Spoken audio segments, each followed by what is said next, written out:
Shalom, peuple de Dieu. Comment ça va? Ça va bien. Servante de Dieu?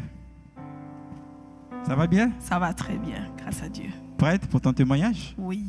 Nous avons hâte d'entendre ça. Amen. Pour humilier le diable. Amen. Et pour glorifier Jésus. Amen. Alléluia. Amen. Je vous laisse Alors, la parole. shalom, peuple de Dieu. Je vais bénir l'Éternel de ce qu'il a fait pour ma famille, pour ma belle-sœur surtout. Vendredi, pendant que nous étions ici, nous avons fini le culte, c'était vers 22h30, mais nous étions restés ici. Pendant qu'on priait, mon téléphone sonnait, il y avait mon frère qui m'appelait. Alors, je ne pouvais pas répondre parce que j'étais au culte. Je me suis dit, je vais répondre après. Et quand on a fini le culte, on est arrivé à la maison, j'ai même oublié, il fallait que je rappelle, mais j'ai remarqué qu'il m'avait laissé un message audio. Et dans le message audio, c'était ma belle-sœur, qui est sa femme, qui avait fait le coma. Parce qu'elle avait un problème de respiration, mais il nous a appelés pour nous donner cette nouvelle que ma belle-sœur avait fait le coma. Donc cette nouvelle, je ne pouvais pas dire à ma mère parce que je savais que ça devrait beaucoup l'affecter. Parce que ma belle-sœur est tellement trop attachée. Pour moi, c'est ma grande sœur parce que je suis tellement attachée à elle, plus que même mon frère. Alors, je n'ai pas paniqué sur le champ. Finalement, j'étais obligée de dire à ma mère et j'ai appelé mon grand frère cette nuit-là, c'était vers minuit.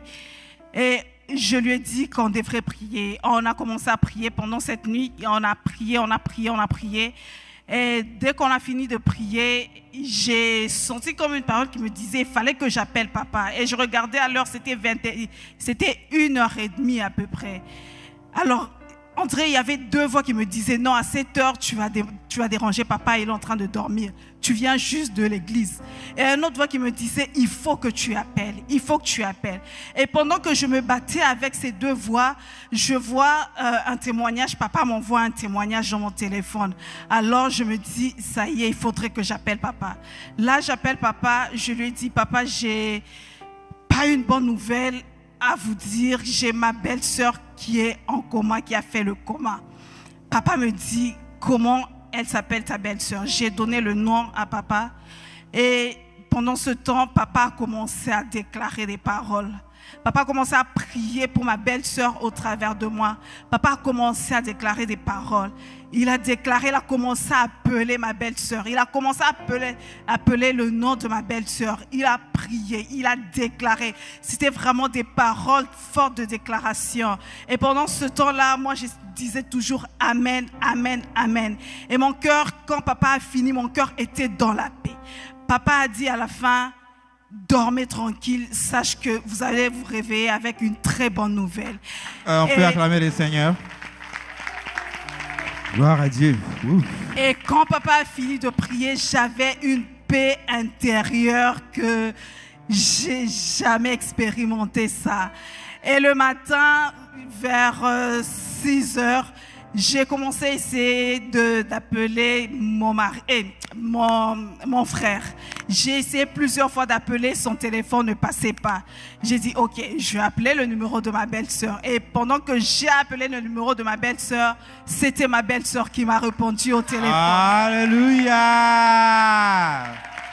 Amen! C'est ma belle-sœur qui m'a répondu au téléphone.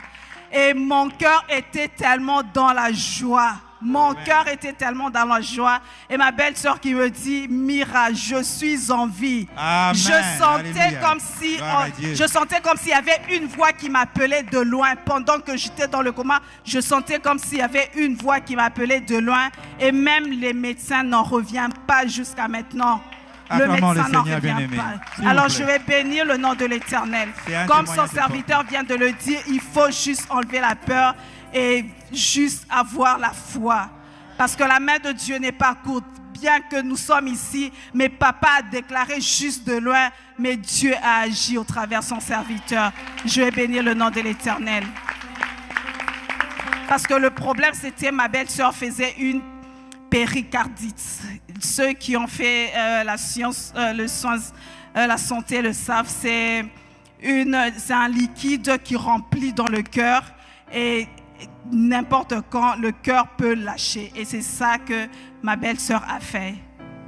Mais le Seigneur l'a délivré. Amen. Et papa a prié et voici le miracle. Amen. Nous avons un Dieu puissant. Amen. Nous avons un Dieu puissant. Alléluia. ADV est une équipe qui n'échoue jamais. Alléluia. Nous avons un Dieu de miracles. Dans cette église, il y a des témoignages, ça n'en finit plus. Montagne, pluie, des délivrances et des miracles. Vous êtes au bon endroit, à la bonne adresse. Vous n'êtes pas trompés. Dieu ne se trompe jamais. Et nous avons un bon papa. Grand cœur, beaucoup d'amour, comme papa Leslie vient de le dire. C'est vrai ou faux?